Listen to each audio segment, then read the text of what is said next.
今天是参摩比丘尼辩经法会，或者是说噶举女众辩经法会。总之，正式的名称是参摩比丘尼辩经法会。像这样一个女众辩经法会，在实修噶玛噶举传承900年的历史上的第一次。那么，像这样一个女众辩经法会，要取名为参摩比丘尼辩经法会的主要原因是，在佛陀男众的出家弟子里，有分为智慧第一与神通第一等声闻8大弟子。同样，在女众的出家弟子中，也有智慧第一与神通第一的弟子。在女众出家弟子当中，智慧第一、勇气第一的是参摩比丘尼。因此，一方面，我希望女师们也会像男众的僧人一样，希望具备智慧跟勇气。更重要的原因是，现代女师们身为佛教的持有者，不可缺少的是圆满的智慧与能力。因此，取名为参摩比丘尼冬季辩经法会。我希望从此以后，每年的女师冬季辩经法会都名为参摩比丘尼冬季辩经法会为名。一般而言，现在这个时代要取名其实也很不容易，取太大、太伟大、太华丽的有些不妥，取一个稍微谦虚的名字又觉得太狭义，总觉得很不容易。但若以一个参摩比丘冬季辩经法会为名，就觉得刚刚好，而不落入任何一边。其实，若名为噶举女众辩经法会也很不错，但还是会有一点点教派与传承偏心。若是说藏传佛教女众辩经法会，又觉得这个名气有点太广，相形之下霸道了点。因此，我觉得往后使用参摩冬季辩经法会会较好。参摩比丘尼冬季辩经法会是第一届，以往在各个女师寺院里是有一些经论的学习，但整体而言，学习的辩经与论点并非普遍，也没有重视。因此，我想到要举办一个女师冬季辩经法会。第一届起步之初，我想我们没有办法说立刻在辩经方面做很广大，但我希望一步一步慢慢的来。重点是希望这一个第一届辩经法会，大家要有一个清净的动机跟发心，也就是说清楚的知道为何要学习，为何要辩经。以大乘发心而言，若在第一届法会中发心不清净的话，未来将会造成很大的困扰与错误。因此，起头时先要打好一个基础是很重要的。譬如一颗种子，栽培时候先要种好，未来得到的果实也会很好。若开头的种子就是坏的，那就无法得到好的果实。因此，这次我们要教述是大乘的道次第解脱庄严宝论，也借由开示由此法门，使让我们了解如何发心，如何思维。尤其是在最开始就要具备大乘菩萨的发心。我就是带着这种的一个希望，在这个第一届女师辩经法会中，来为各位教述解脱庄严宝论。首先第一点，以一个讲法者的资格而言，需要具备很多的条件，但事实上许多资格只是理想上的存在，实际要100%具备是很困难的。我并不是说因为自己没有做到，就是说其他的具备资格人也很少，不是这个意思，而是我觉得这是一个很普遍的情况。再讲到我自己，真的一点也不具备一个讲法者的条件。以前有一个主巴公列大师，当时有人请他去讲法，他说讲法是一件很不容易的事情，因为对于一个讲法者来说，应当不能有任何的缺点，但是我的缺点很多，不然即使有缺点也应该要隐瞒下去、撑下去，可我没有办法这样理直气壮，所以这二者我没有办法，因此我真的不知道要怎样去讲法。那么今天我的处境是什么呢？当然不是没有缺点，那我就是属于有缺点，但还要隐瞒着缺点，硬着头皮讲下去的人吧，不然实在是没有办法了。多知青荣波庆说，即使讲法者具有万般的缺点，但讲的法是以前圣者的教言，那是很有价值的，就如同格言出于小儿口一样，也是说小儿口中有时候也会讲出智慧与忠语。因此我们说依法不依人。最重要的是，这次我主要希望是从头到尾念一次解脱庄严宝论，而不是带着个人的想法而做解释或开示。我想能够这样也是很不错。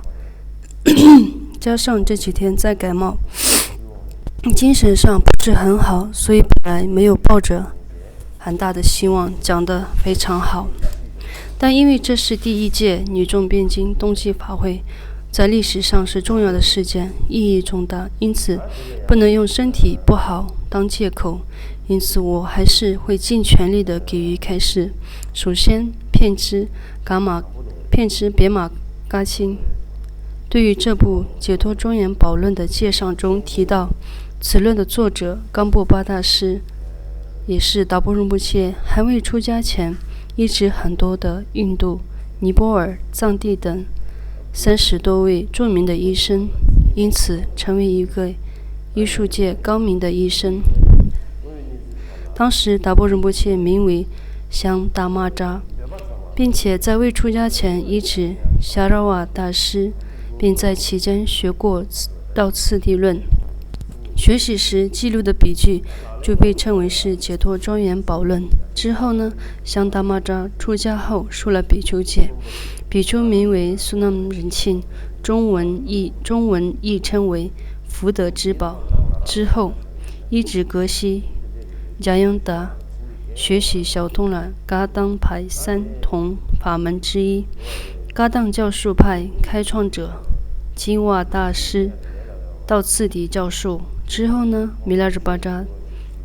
尊前学习了大手艺而传的口诀，成为了米拉日巴扎传承持有者，那时候名称为金刚比丘，世间成名。之前未出家前，他学习了菩提道次第笔记，在前言的礼赞文写道，以指上师大恩而为众生所写。之后他将这个改成为是说因弥勒大师尊者大恩而为众生所写，因为大手印的证悟是跟随着弥勒日巴扎尊者得到的。同样的，他还加入了许多弥勒日巴尊者的话语在论中，例如讲到果位时候佛陀是否具有信心辩证部分，也是用弥勒日巴扎传承的教言来讲说。总之，由于加入了很多尊者的教言，也将提拨了部分的改变。在达拉嘎布所著作的，本来这本笔记是之前在其他地方就写好的，但因为之后这些因缘改变了在达拉嘎布的编写。但这不代表着所有的新加的文字都是由冈波巴大师本人所加。在许多不同的版本的解脱庄严宝论当中，有着各自不同的新加的文字，这些并不是冈波巴大师所加的，因为当中很多的词句跟正文没有关联，也很不合理。因此有学者这样说，解脱庄严宝论后续加入的许多其他的文字段落根本不能信任。因此我觉得希望清理那些部分是冈波巴大师自己所做的，哪些是部分是后人所加的，应该要去研究。在第12个收圣年时出版的木刻版，也就是在德钦杨巴净地区噶玛巴寺院出版的一个版本，后期有四川民族出版社成书，蓝色的小小的本，当中没有改变删除任何的词句，譬如刚刚讲到上士恩德等还未改成米拉日巴上士恩德，同时也没有其他版本许多的增加和词句。而且在这个版本的后记当中提到，由于这个版本是解脱庄严宝鬘论当中有很多愚痴者混珠地加入了很多假注，很多根本不是冈波大师的话语都被加入其中，分不清原文还是之后加入的。因此泡沫珠的寺院中找到了一个值得信赖的木刻版做了对比，此版本就是以此版本而出版的。德钦杨巴净这条寺院是降摩仁波切的主要寺院。总之，解脱庄严宝论版本很多，有自日版的、德格版的、不丹版、隆德版、八棒版等等，但众多的版本当中，最早最值得信赖的应该是四川民族出版社的这个杨巴净的版本。当然，这个书册的版本如果能够找到当时木刻版的版本是更好的。我们的自嘎堪布以及很多堪布说过，解脱庄严宝论是最早的一部大乘次第，或是称为三世道的次第修持，尤其是在噶举传承当中是非常重要的一部经典，因此要好好校对，收集各方面的版本来对比，统整出完整的版本是很重要的。瓦拉纳西的西藏大学属护噶举学会有做进一步的校对，并且拿到了很多版本做研究，并统整了后出版了一个很完整的解脱庄严宝论，但其中仍有许多漏失的和可以加进去的地方，例如当中只有写出不同的版本的差异处，但未做详细的解释和说明，因此我们一定要统整出正确的版本，这件事情非常重要，我们要放在心上。达波仁波切依照众生不同的根基，批写了极为广博的著作，教院就有5-6部含之多，其中针对大乘弟子而批写的上师符的大乘道次第，这是一部解脱庄严宝论，其中有两部著作。达波仁波切形容未来的弟子见到这2本论点，就和见到我没有差别，也就是解脱庄严宝论及圣道宝鬘论。依照片支边玛嘎布大师所说，圣道宝鬘论是冈布巴四法的根本，而冈布巴四法的内容开示了上中下3世道的修持，可以说是共同的道次第。而解脱庄严宝论呢，可以说是仅针对于大乘的上士道修持的上士道次第的修持，因此是不共的道次第。对于圣道宝鬘论也有不同的说法，譬如一般都会认为内文主要是以10个的叙述来讨论，例如10项殊胜之法、10项不应为之事等。但片支北玛嘎布说，真正的圣道宝鬘论应该是用祭文的形式，因此有很多的不同的说法。阿底峡尊者来到了藏地，在天王喇嘛菩提光的祈求之下，著作了菩提道灯论。此后3世道的修持方法开始在藏地得到了弘扬，也就是说，一个修行者可以完整地修持3世道。菩提道灯论中，上士道讲得比较广泛，而中士道跟下士道的部分相对是比较简略。就是说之前说过的，达波仁波切将大乘中的上士道在解脱庄严宝论中讲得比较广泛，而圣道宝鬘论中则三世道有讲解。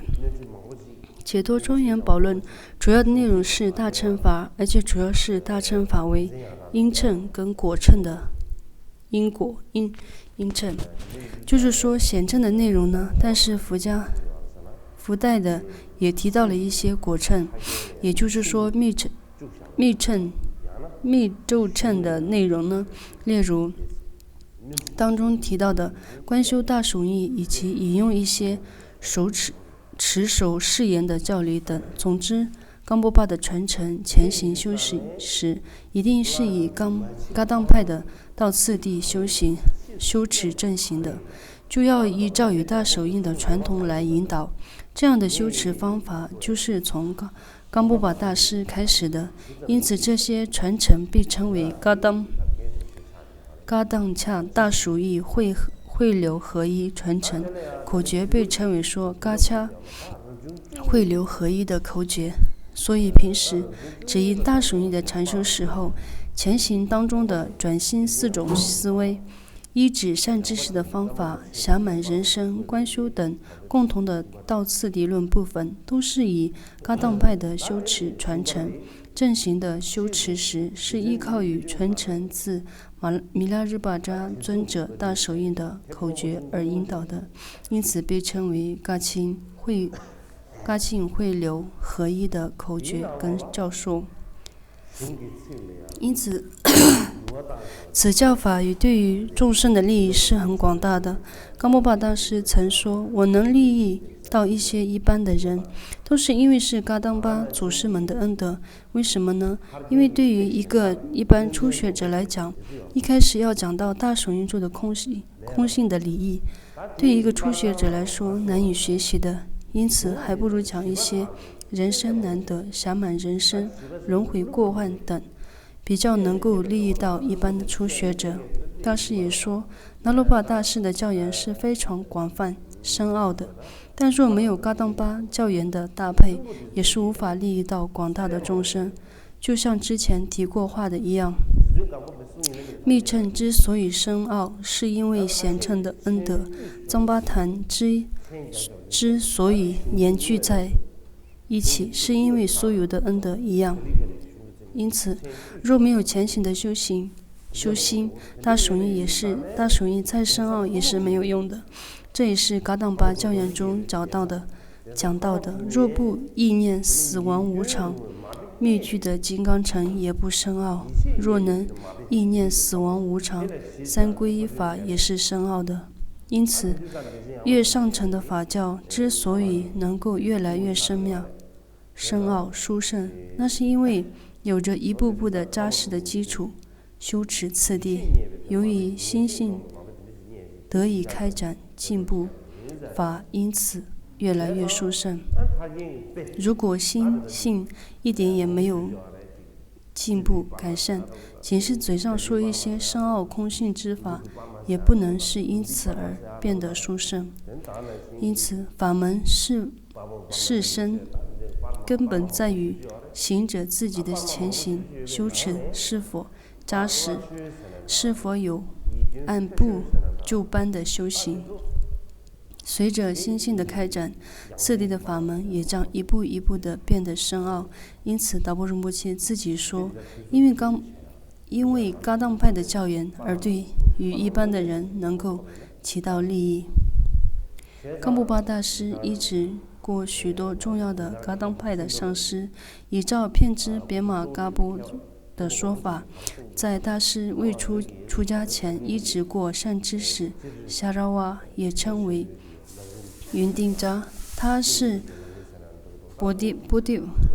多瓦大师的学生。夏拉瓦大师也是博学明文，甚至可以背诵整部大藏经。就像之前说过，最初冈波巴大师就是跟随着夏若巴听闻了道次第论，写下了之后成为解脱庄严宝论的笔记。后期依止上师有毛温德、罗丁谢拉大师、阿里毛温，就是现在的拉达科。由于罗丁谢拉出生于阿里毛旺，因此他被称为阿里巴。这位罗旺谢拉大师并不是以另一个同名的罗旺谢拉大师。总之，跟随这位大师学习了戒律跟嘎桑传承的胜乐金刚法。另外，跟随着持律者尊珠庞大师学习了律典与一切事的地论等级。之后还有历史记载说，大师曾经跟随米拉日巴扎一位弟子学习了禅定的口诀，因而升起了稳定的禅定。之后还跟随了金蛙大师的弟子格西贾玉娃，名称为贾玉娃，还医治了贾玉娃跟波多瓦大师弟子杨孙娃格西，名称为伊西帕。另外也医治了金蛙大师弟子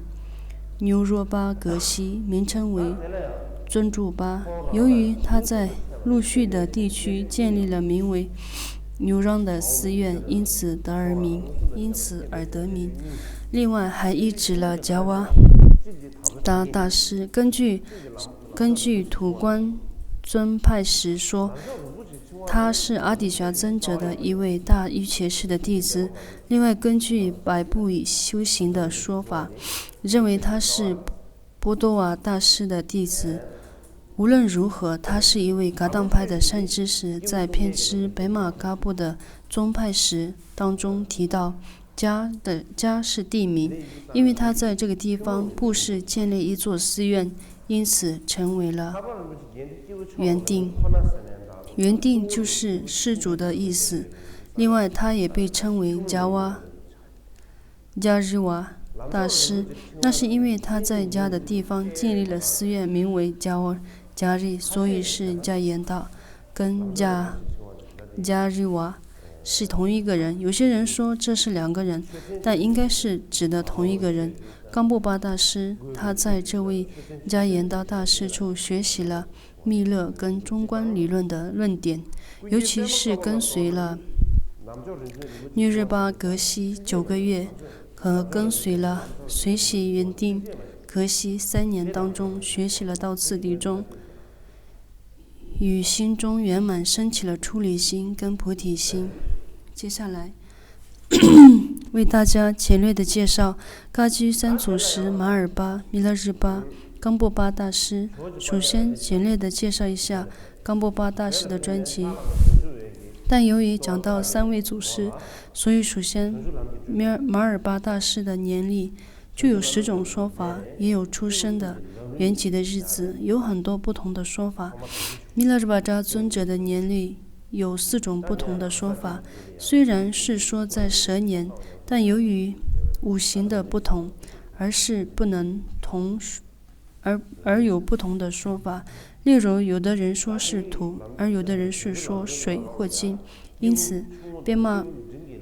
玛嘎布提到，他看透了弥勒日巴扎尊者传记有127部之多。总之，大部分说的是出生在土蛇年。至于冈布巴大师的年历，也就是生于日期是统一的，没有不同的说法。因此，有时候以冈布巴大师的生日来推算弥勒日巴扎的生月。冈布巴大师是首羊，生于11世纪1079年。25岁前在家居士，26岁出家，医治很多噶当派的上师。31岁医治弥勒日巴扎尊者。32岁时离开，回到了家乡。33岁时，上师弥勒日巴扎圆寂。冈布巴大师先后在噶当派的传承中待了几年，斯瓦利待了6年，并且在祖瓦勒隆住了3年。之后就在如同弥勒日巴扎尊者冈布巴大师12年后将会证悟的受记一般得到了证悟。之后呢，多年居无定所的在各地闭关禅修。例如在温德科住了很多年，50岁时来到了冈部地区，广输弟子，其中最有名的摄受了传承持有着的是康巴三人，75岁时涅槃。各种记载当中，对于冈布巴大师的生肖年月讲法完全是一样的。冈布巴大师出生的地名为乌当，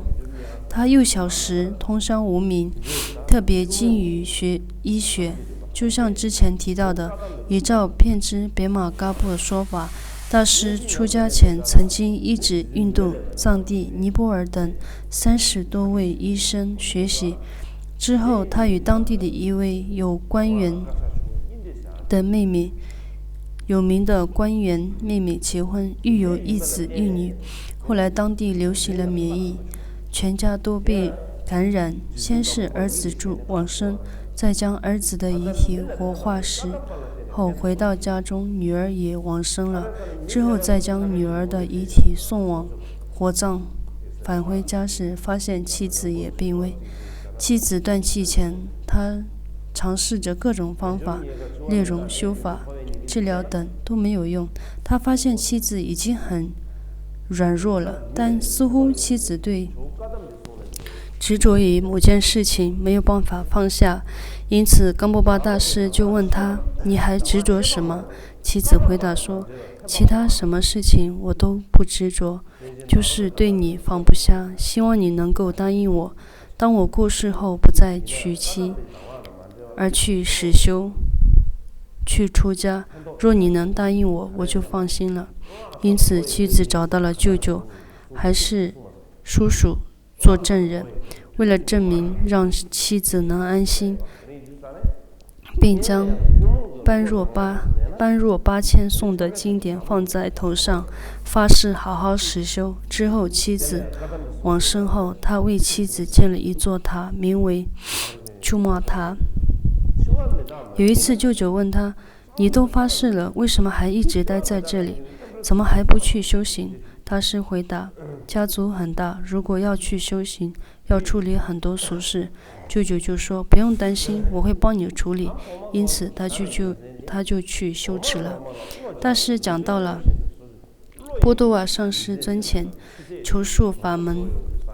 并请求波多瓦上师说：“修行过程中，请你提供我衣食。”波多瓦是一位直来直往的大师，回答说：“我没有办法给你衣食。”大师心想，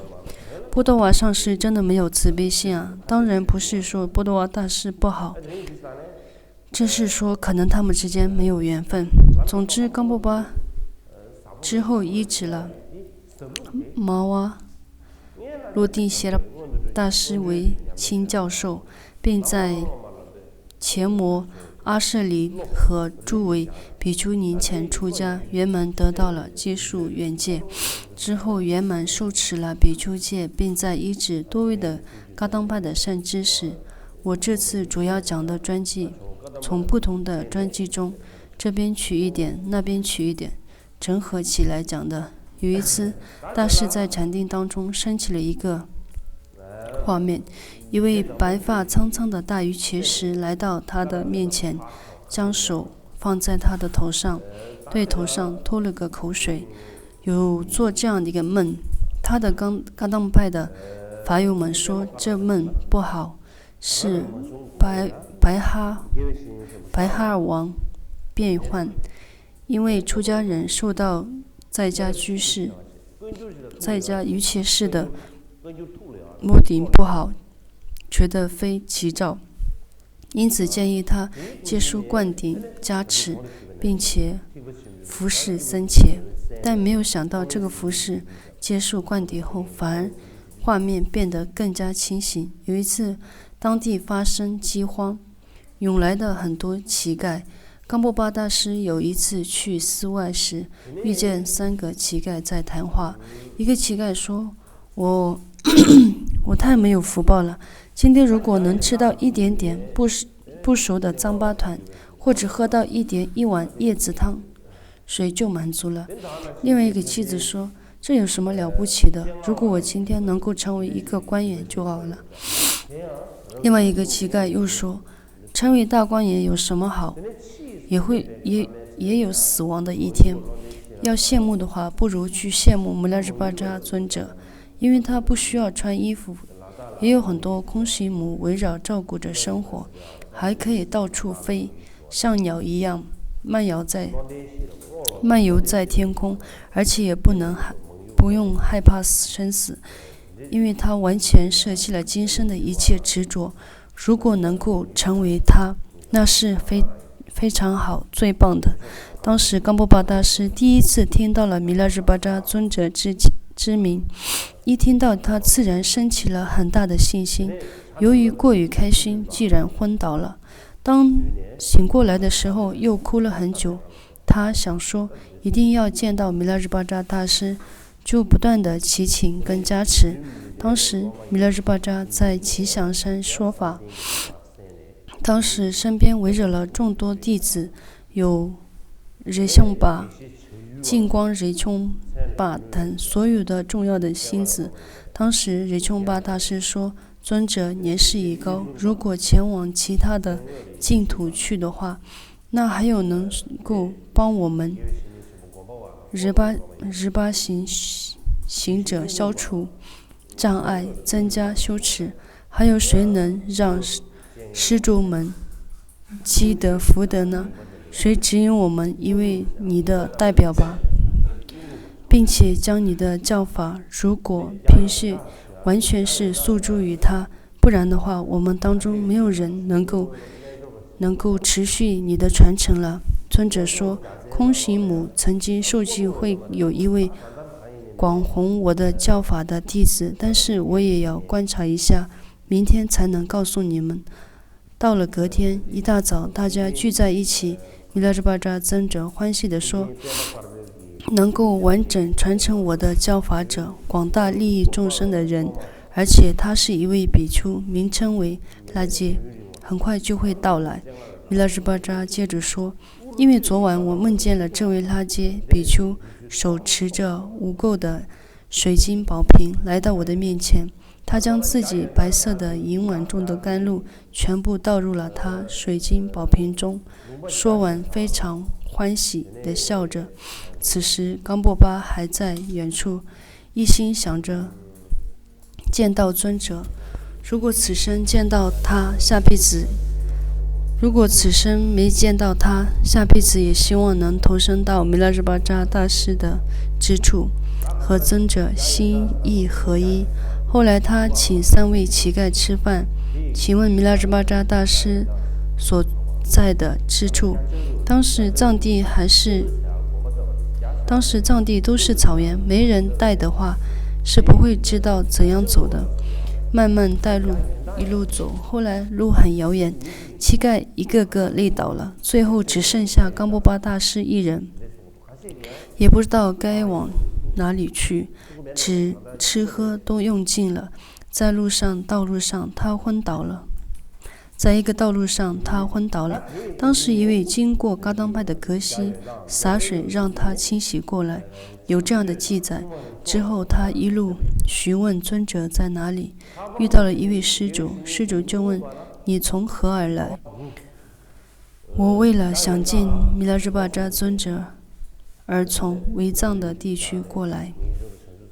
施主接着说，邀请冈波巴大师到家中应供，并且说弥勒日巴扎尊者有神通，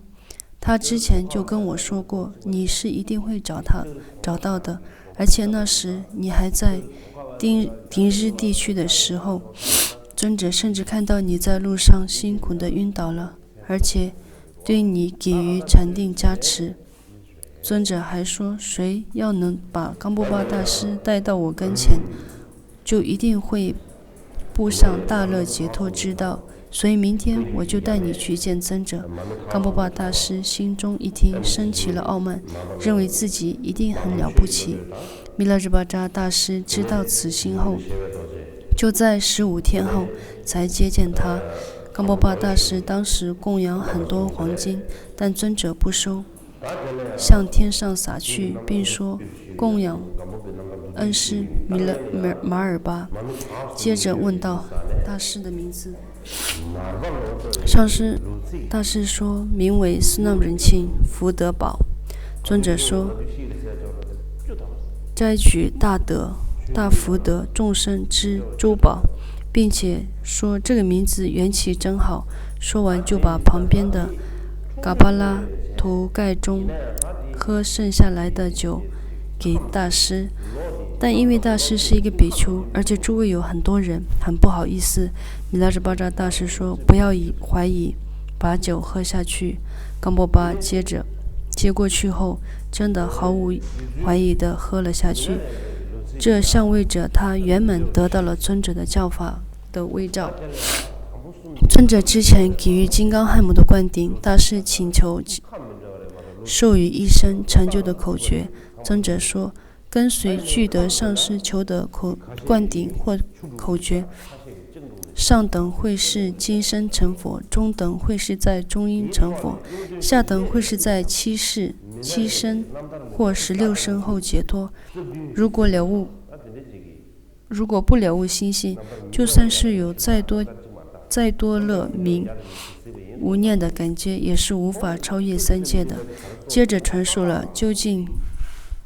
见的口诀。大师依照口诀实修后，升起了各种善恶的感受，他都跟上师报告。尊者也次第地给予了消除道障、增进了修持的口诀跟指引。1个月后，觐见到了本尊。尊者说：“你现在见到的化身与报身，但法身之后呢，才会见到。你去维藏地区继续修持，能否真实见到心性升起大属意的证悟，关键在于你有没有具备把我这个老人视为佛的虔诚信心。”当时大师已经具备了很强烈的信心，但尊者说，未来有一天你会升起比现在更真实的虔诚性，那时候就会亲见心性，并且受记冈波巴会在冈波山上修持。说完后，尊者送冈波大师到一条河旁边。这部故事就不多说了。之后，冈波巴在不同的地方去闭过关。40岁时发誓闭关12年。这闭关是指完全把入门分住的闭关。但这时候空行母出现数据说，比起12年的闭关，不如12年利益众生。之后冈波巴到了冈波山，摄受了来自康巴的3个弟子。在众多弟子当中，最主要的就是这3个弟子，也就是帕木竹巴、图松谦巴、桑多修嘎。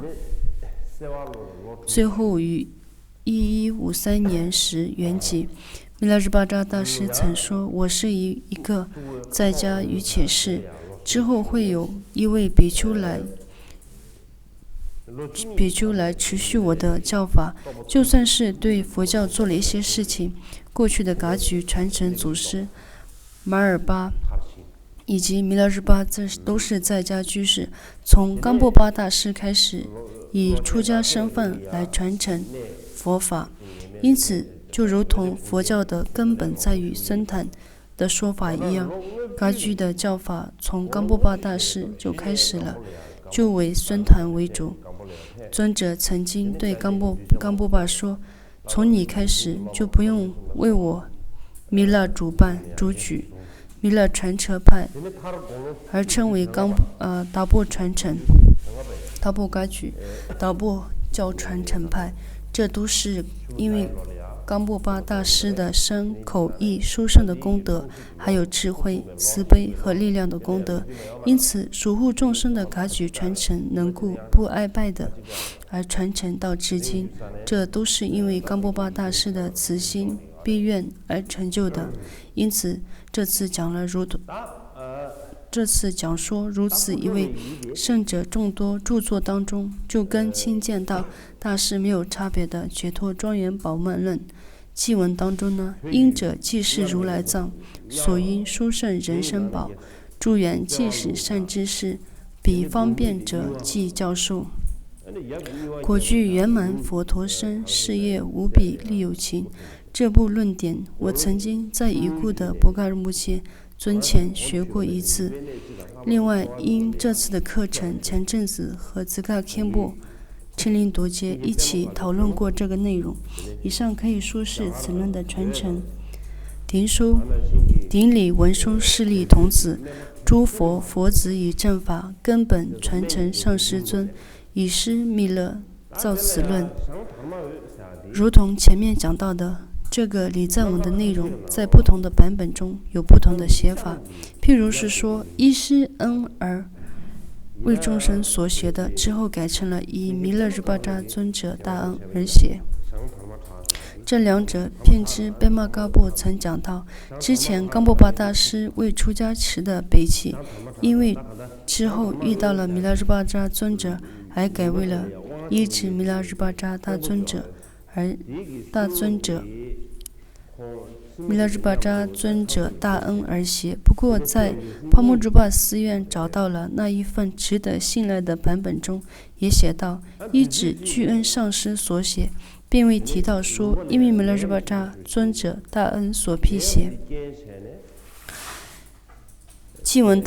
文之礼赞文中当中讲到，因者即是如来藏所依殊胜人身宝，祝愿即是善知识，彼方便者即教授。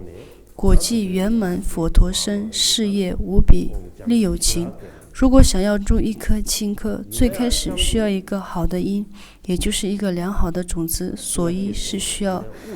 一个肥料和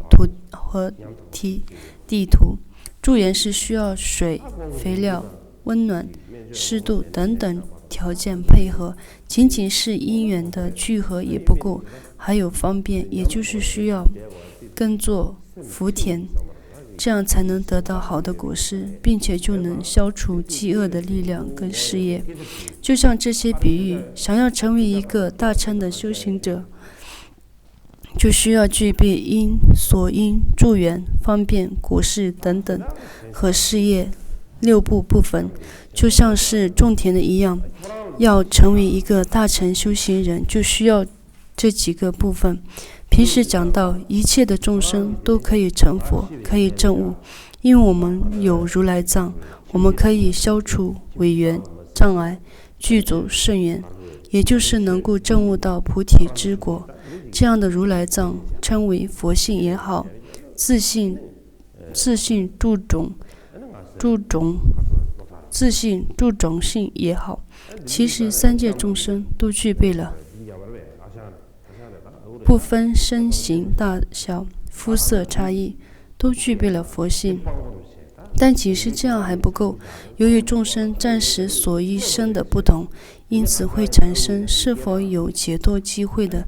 巨大的差别。譬如畜生道中的鸡、狗、猪等，很难拥有修持解脱遍知佛果的机会。最好的所依就是暇满人身，也就是具备18暇满人身。一般身为人，并不代表就是具足人身宝，一定要具足18暇满，才能称得上暇满人身宝。现在很多人会问说，现今人口越来越多，为何讲述到次第时还要说人身难得呢？我想这是因为不了解人身宝之真实的含义。此处人身宝并非是泛指所有的人，而是具足18暇满的人身。一般身为人也很好，很不错，但之所以称为人身宝，就是因为很难得18暇满的人身。可以从数量难得、比喻难得两方面来知道。曾经隆钦让江所著作的《心性安性论》中有提到16还是18种无暇，这也有道理。有些人虽然具备了18暇满之基础，但因为暂时缺乏助缘而很难修持。总之，要了解到人最大的特点就是能够具备分辨善恶取舍的能力。可是目前为止，我们错用了这些能力，将此能力完全用于自身跟利益和损失上。若将此能力用于自身究竟成佛的利益上，那也不错。但往往我们将重心放在了暂时的利益上，最严重的是还因为自己的利益而去伤害或利用其他人。譬如为了口腹之欲要去食肉，为了吃肉就要杀生生命，并且切入剥皮，将内脏取出，这真是很可怕。我都不知道用何种的言语去形容，但是长久以来，我却认为这一切理所当然。我们却认为这一切理所当然，因此到现在为止，我们还是有分辨取舍的能力，但我们却将此能力错用在造恶的事情上，这些比没有能力的更糟糕。你看动物，虽然不知人力聪明，没有人力分辨善恶的能力，但至少他们不会像人力一样对世界造成这么大的破坏。我们都认为狮子、熊、老虎很可怕。之前我在德里举办环保会议时，讨论环保动物遗体时，很多偏颇出家人问，为什么要保护老虎呢？老虎会吃兔、鹿等，还不如任它消灭还好一些。后来环保演讲者就很无奈，来到我面前说，请你帮忙把保护老虎的用佛法的道理讲述一下，来劝说偏颇跟喇嘛们。我当时绞尽脑汁，不知道怎样用佛法的观点解释，只好说，老虎如果真的那么该死，不用保护而任自生自灭的话，那么为什么佛陀还要舍身喂虎呢？我真的觉得老虎是很可怕，但比老虎可怕的人更可怕多了。战争是老虎发起的吗？是人吗？是人。环境也是被人力破坏的，因此我想最可怕的是人力。若要灭亡，应当是人力该灭亡。人力虽然具备殊胜的智慧能力，但错用了这些的能力，不仅伤害了人力自己，更伤害了地球上所有的生命和自然环境，造成了破坏是不可思议的大。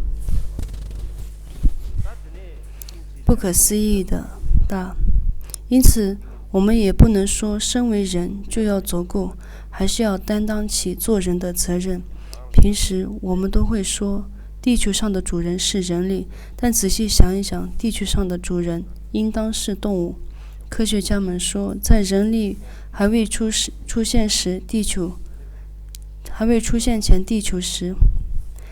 科学家们说，人类还未出现于地球前，动物已经有了。真正地球的主人应该是动物。我们不能因为有智慧而为所未欲，而是应该要保护利用所有的生命。因此我们一定要让暇满人生有意义，要做自利利他之事。为了达成自利利他的目的，因此如同之前讲到的种田的比喻，需要水、肥料很多的助缘条件，我们也需要依止善知识，一位能够指引我们正确修持道路的善知识。讲到依止善知识，一般有很多的困难，很多国外的弟子就有很多疑问，会来我的面前说，我的上师在哪里？请你告诉我的上师是谁，在东南西北的哪个地方？好像要我真的指给他们看。遇到这种情况时，我也没有办法。你上师就在那儿，那没那么简单，因为我也不知道自己是否称得上具德的上师，还要说其他某人是否具德，那是很困难。但若以不同的思维去想，例如我要画画时候可以找到老师，同样的想去学乐器的时也可以找到音乐老师。因此我在想，可以是我们渴望得到解脱遍知佛果的心，还不够强大，愿力不够大，所以是找不到善知识。如果在我们的心中，如同往生大成就者有强烈想要解脱的，想要脱离苦海，求得证悟心的话，一定可以找到一个具德的上师。因此，诸佛菩萨都等着利益众生，在等待着我们。但我们现在最大的困难是，现在像是关门了，外面人无法进来，因此我们自己将信仰的门关掉了。在门外的诸佛菩萨们因此而进不来。若打开门，诸佛菩萨们会蜂拥而入。因此，若是具备真正想要处理解脱之心，一定可以找到很好的上师。但有时候我们会将医治上师搞复杂了，想得太多，甚至把它当成是一种学问跟研究。但我相信，只要渴望解脱之念，一定能够找到上师。就如同学画者想要拜师，一定找到画家为师。只要去努力愿力，即使在未法时代，也一定可以找到上师。噶当派的祖师也说过，善知识有两种，教佛法的善知识以及引导实修的善知识。教学佛法的善知识呢，知识广泛，因此能够给予我们很多教授，跟随好好听闻就可，会得到很多知识。而引导实修的善知识一定要是一位知道何为取舍，能够让学生完全信赖依止的上师。这样的上师就必须要有修有证，只是嘴上说是没有用的。他能以自己的实修经验来教授实修之道，且他的心跟法是融而为一，这就是引导实修的上师。一般教学佛法的善知识，就算心上并没有法融合，但他如果很会说法，也是可以依止的。我正在想，对一个初学者来说，要想知道什么是佛法，该如何修持，要点什么等等。因此，就是像学校的老师教导学生一般，初学者要先找到一位老师，学习什么是善知识，如何依止善知识，善知识应该具备什么条件等知识之后呢，再依止一位具德的善知识，能够引起实修的善知识才比较好。如果都不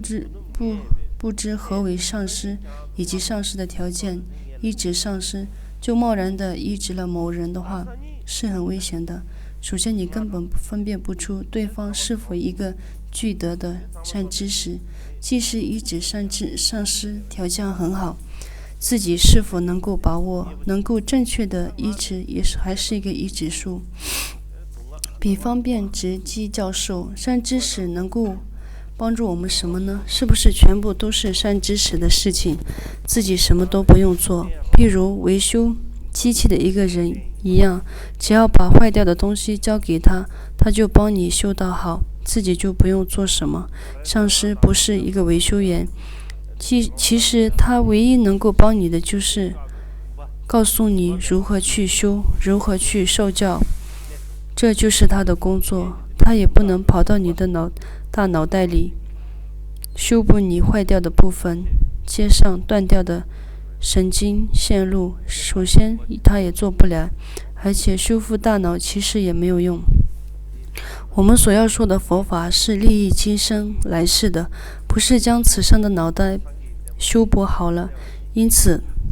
要知道如何依止善知识，并且正确的遵循他的教导去实际，是非常重要的。一句话，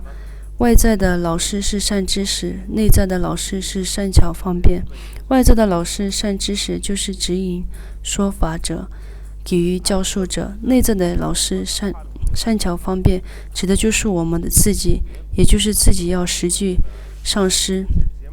所说的将佛法用于对治烦恼、调伏自心，学到一个法门也好，2个法门也好，都要尽力放在自己的心中去实修，这是非常重要的。不要变成敌人在西，东马放在东，或者俗语是说敌人在西，炮却打到东。也就是说，要用在对的地方。这是将上师所说的用在对治烦恼上，也由此而建立起上师与弟子之间的关系。因此，上师才能帮助到弟子。很多形容，